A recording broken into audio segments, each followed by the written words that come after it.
Hello guys, welcome to Open Techno.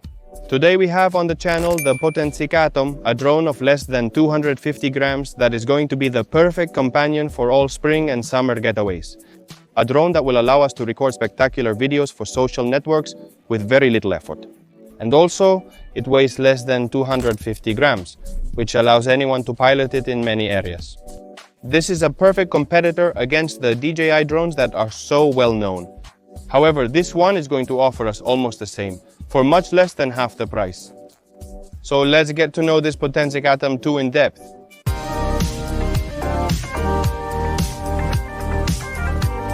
Before starting with the review, I think it's important to quickly mention what would be a bit of the unboxing, but more than the unboxing. This case, which is where we are going to be able to store all the necessary accessories to fly the drone. First, we have a battery pack that comes with 3 batteries. Each battery will provide about 20-25 minutes of functional flight time with considerable usage. As I mentioned, we're going to get some replacements here, such as propellers, which you'll see we've received multiple of. The propellers on our drones often break. And also there will be cables to connect our phone, both iPhone and Android, via USB. In this gap, where you see nothing, would come the charger for the batteries, which I left at home. Here we would have the remote control from which we are going to operate the drone. As you can see here in the middle, a mobile phone is adjusted, which I will later put the iPhone 8 Plus in, and well, it closes with some springs and fits perfectly. These are the joysticks to control the drone, with a small antenna and an ergonomic, comfortable controller. And finally, we would have this compartment in which the drone itself comes. The drone comes with the propellers folded so they don't get caught and don't break. With this elastic band that we remove very easily, we unfold each of the propellers. And we simply have to remove the gimbal and camera protector. So now we would have the drone fully functional. As you can see, if we remove the battery, the drone would really be this little device here. The batteries are super easy to insert and can be quickly swapped between flights. And finally, well, we have the micro-secure digital to record all our videos. Now that you're seeing the drone, just to tell you that we're not going to have sensors other than on the bottom that serves us, well, to prevent it from landing on a surface we don't want, and also for when we're landing, to do it in a smooth way. But if we go against the tree sideways, do we go backwards or forwards? The drone is going to crash, and in this aspect we would have to be a bit careful when flying it. In the introduction, I emphasized to you that this drone weighs less than 250 grams in motion. What does this mean and what are the advantages? Well, first of all, I'm going to talk to you about the regulation in Spain, which is where I am and what I control. A little bit more, because this topic is quite complex. In Spain, drones under 8.8 ounces will have advantages. First of all, to use it, we simply need to register with Agencia Estatal de Seguridad Aérea. Agencia Estatal de Seguridad Aérea is like the Spanish agency that regulates all these types of devices. We simply register as drone operators. And we already have our, so to speak, identification document of what operator we are. And it wouldn't be mandatory to take any exam or anything else for this type of drones. However, we have to follow some other rules. For example, not flying near airports, aerodromes, military areas, bird-protected areas. There are certain restricted areas where flying is prohibited, which can be easily seen on the in-air drones page. We entered that as a recreational flight with various altitudes, 45, 60, 90, and 120 meters, in which there are different restrictions. From my experience, depth below 60 or 45 meters are more than sufficient. You can fly practically everywhere, avoiding airports. This advantage other heavier drones do not have. Besides, we would need to get licenses, a civil liability insurance, which is quite recommended in these drones. It also costs very little. I have taken it out for a year and it costs 17 euros. And hey, if you have an accident and hit a car or whatever, then you cover your backs and you don't have to pay for it. Or also, if you hit a person, cause a cut and those medical expenses, then you avoid them. Yes, this drone is important. It comes with the 0 marking, which in the end certifies that it is a drone of less than 250 grams that is made to fly in the A1 category, which is, in the end, the one that gives us that possibility of flying over any type of terrain we cannot fly, however, for example, over people or buildings. For privacy, since this drone has a camera, but, well, this is the certification that if at any time it is for the police. And they ask you, what are you doing? Ultimately, the activities you can do with this drone are limited by its 100 category. Now let's discuss the batteries. As I told you, a very good point that this drone has is that in the pack that we buy, it comes with 3 batteries. This is highly recommended because one battery will not last long, only enough to get used to the drone and a bit more. You do a test flight, have you already used up a battery? In my experience, while these batteries should last around 30 minutes, they may only last that long in a very static flight with minimal movement. I have been testing it, following the car at around 30-35 mph, 40 kilometers per hour in normal mode, and the duration has been about 16-20 minutes. This, yes, without stopping moving it at all times, which, well, I understand that it consumes a little more battery, but that I highly recommend you have this pack with 3 batteries. The batteries can be charged individually via USB-C, which caught my attention. But if we put it in the joint charger, which in the end is the most comfortable, they need their own charger. One of these circular chargers is unusable. It would be convenient if USB-C allowed charging both batteries individually and all 3 simultaneously. But, well, hey, they designed it like this. And before we get into the flight, I'm going to talk a little bit about this camera here. A camera that records in 4K at 30 frames per second and is capable of even recording in high dynamic range. It has a pretty good aperture, it gets good light. However, for example, compared to DJI drones, which I have tested a few other times, which I will talk to you about, differences, price and so on, because the price is considerable. Hey, I find this camera very contrasted. It burns the highlights quickly and the shadows are very pronounced. The camera has limited dynamic range, which is one of its few drawbacks. But overall, the results for a video, for social media, for the family are very, very good. And I'm missing some professional details, like for example, recording in flat or log color profiles to be able to do color post-processing later. In this aspect, it shows that it is a drone more suitable for recording quick videos for social media, and that in the end, it doesn't have many professional options. But well, hey, wouldn't it cost anything to include it if it would be a plus to appreciate? Moreover, to endure the drone's movements during wind gusts, this camera has a well-functioning gimbal. You will see test images we recorded with the car driving at about 21.7 miles AHC. We will control the drone using this controller, which we will now connect to the mobile phone. You will see how it's done. We have 2 joysticks, one to move the drone, another to control the height, and then several quick accesses on the back. There's to have video mode, in which the movement is a bit slower and then it is more fluid. We also have control for the camera to take photos or video, and then we have buttons here for power and for automatic landing. We'll deploy the antenna and observe how the mobile connects. To connect the mobile, we simply take the cable that serves for our mobile. In my case, this Lightning for the iPhone 8 Plus, we connect it. We put it towards this right side. Let it stay there, well adjusted and well. Then we adjust everything. The controller is positioned at the same height as the iPhone 8 Plus. Now we simply open the Potensic application, turn on the controller, and finally, we would also turn on the drone. Once the drone is turned on, you can see that here we start to see the image from the camera, and we can control the tilt of it with the rear wheel. So, when we are flying, we can frame the image in the best way possible. The drone initially picks up signals from 7 satellites and later connects to more, up to around 20, which improves its positioning accuracy. Then here we are going to have information about the battery, which is also important that it is always above 10 degrees.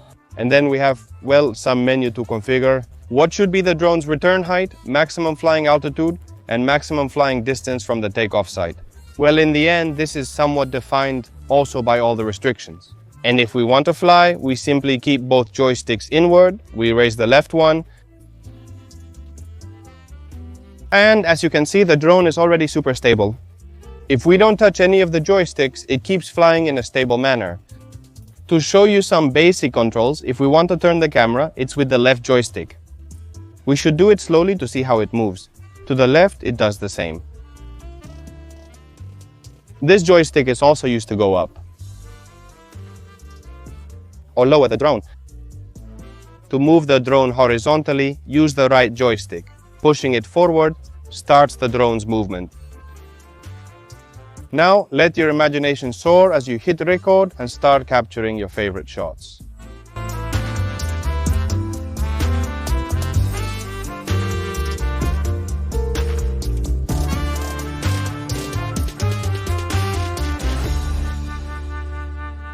Now, if we want our drone to return to the takeoff site, we simply press H. The drone would ascend to 60 meters, the configured height for returning to its origin, and then come back to us.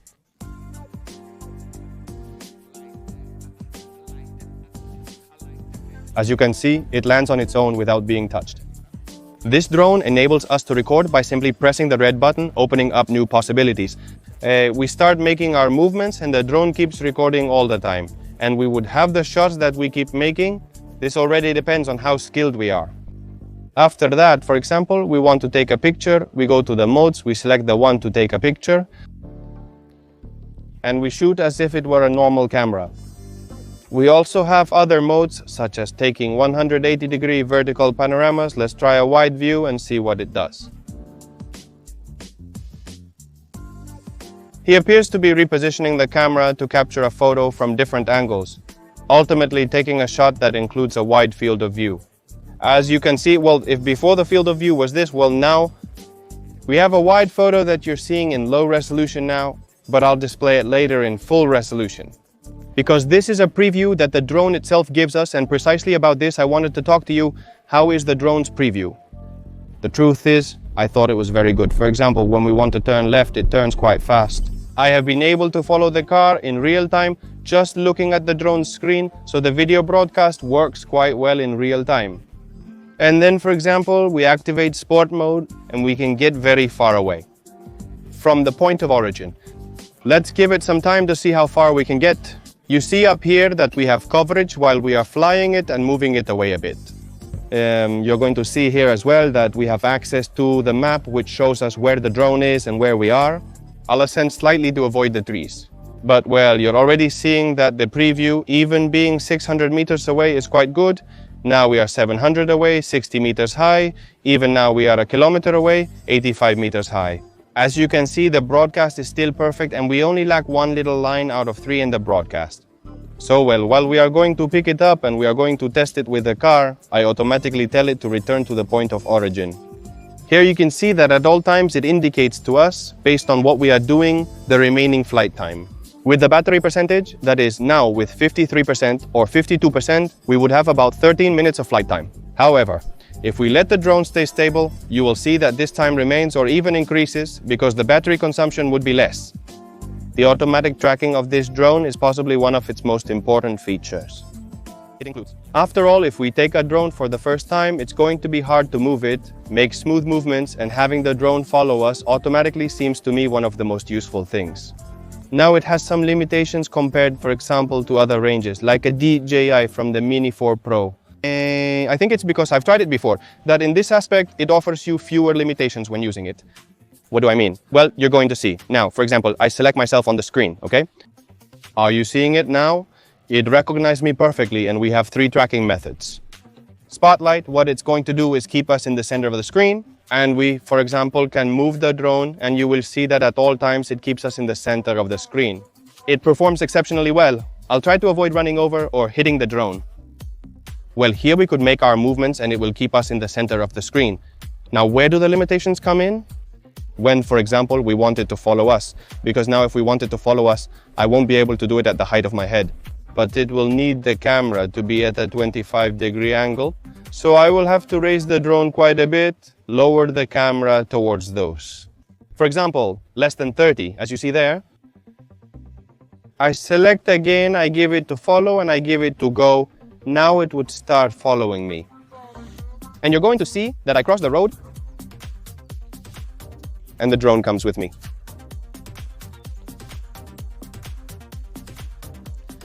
Now, if we want to annoy him, what can we do? As long as we go slowly over here, just imagine we're on a beach or something. He's going to follow us very well. However, if I now pass under him, for example, there's a limit there with the angle of the camera and the gimbal where it completely loses it.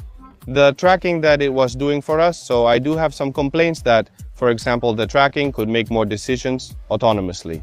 Move to one side so that it doesn't lose us from the camera's focus at any time. Then another thing I've noticed that it doesn't allow us to do, that, for example, the DJs. And what if I've used it a lot when recording a car? It allows us the possibility that it follows the car both in the center of the screen and in motion. But we say, hey, I want it a bit higher, lower, to the left or to the right. And we keep tuning it, so to speak, which in the end makes us get the shot we want in a super easy way. In this, not in this. We tell it that we want it to follow us, but if we touch the controls, all types of automatic tracking are deactivated. Now, it has some cool things that it does automatically, and it does this quite well, which are the quick shots. Here, for example, we can do things like have it record us while the drone moves away, have it record us completely perpendicularly, have it circle around us, have it make a spiral, a boomerang. Well, I've recorded several with the car so you can see how it works in the end. But here, to do a quick one, for example, we can have it do the rocket, which basically is going to position itself above us and go up. Here it would be getting ready, and as you can see, I can wave to the drone, which keeps going up on its own, never losing me from its focus. And well, we would have this cool perspective that if, for example, we are on a cliff or something like that, well, hey, it can look super, super cool. The shot has its percentage. After all, up to the height it rises, the shot ends, and then it would go down. Am I going to cancel it so it doesn't entertain us so much? And another one we can try quickly, for example, is the one that moves away as it rises. Simply, we select the mode, hit go, and it does all the work. In the end, this is what's cool about these automatic recording modes. It just moves away, and we get this cool little shot. And I just have a couple of things left to tell you. What happens if, while we're flying, it runs out of battery or we lose the controller signal? Well, absolutely nothing happens, because it will just return to the point of origin where we took off, which should be safe. It shouldn't be among trees like we are now, which is a bit more irresponsible. Would it return and land? Or if it loses coverage, it will just return automatically. And hey, at some point, as it gets closer, it will regain the controller's coverage and we could regain control of the drone. After seeing how it works, the only things left to discuss are the price and competition. The price of this drone with the whole pack of the controller, the 3 batteries, the transport backpack would be 460 euros on Amazon. At the time of this video recording, what competitors exist? Above all, I mainly look at DJI based on my knowledge and what you possibly value. We have DJI drones that compete against this one, which has that active tracking part, which has that good part. The DJI Fly More package, which includes 3 batteries, would cost approximately 1100 euros based on everything I've told you about the case. That is, it represents approximately 150% more expense compared to the value of this drone. A drone that can break on us after all, the batteries wear out, and hey, maybe we prefer to buy this drone and when it breaks down, buy another one or the same one. After all, we could buy 2 or more up to a DJI's price. What else can we get for the same cost from other brands? Well, simply drones in which for this price they have the 3 batteries, the carrying case. But after all, the video recording is worse or they have fewer possibilities, such as, for example, tracking in videos with artificial intelligence. Well, to cars, people, or these effects that it automatically makes us in a spiral, moving away. So, based on what I've told you, do you want a drone to record vacations, family gatherings, and content for social media? These will be very useful because ultimately, without knowing how to operate the drone smoothly, you won't get the best results. Now, what I miss is that the camera can be put vertically. The truth is that it would be something very cool, which is allowed, for example, by the more expensive DJI, and that for vertical content can come in very handy. Now I think it's worth it. Well, honestly, if it's a drone, and if we want that part of the automatic tracking and we don't want to spend a lot of money, this drone is perfect. The build quality is perfect, the propellers are practically the same as DJI's, something standard. It has grazed us a bit, sometimes against certain hard things, absolutely nothing happens. The propellers hold up very well, and in case they need to be changed, they come in the pack to do it in a moment with a screwdriver. The purchase link is in the description below. Leave any questions you have in the comments. We think it's definitely worth it. Having said that, I hope you liked the video. If so, leave a like and see you in the next goodbye.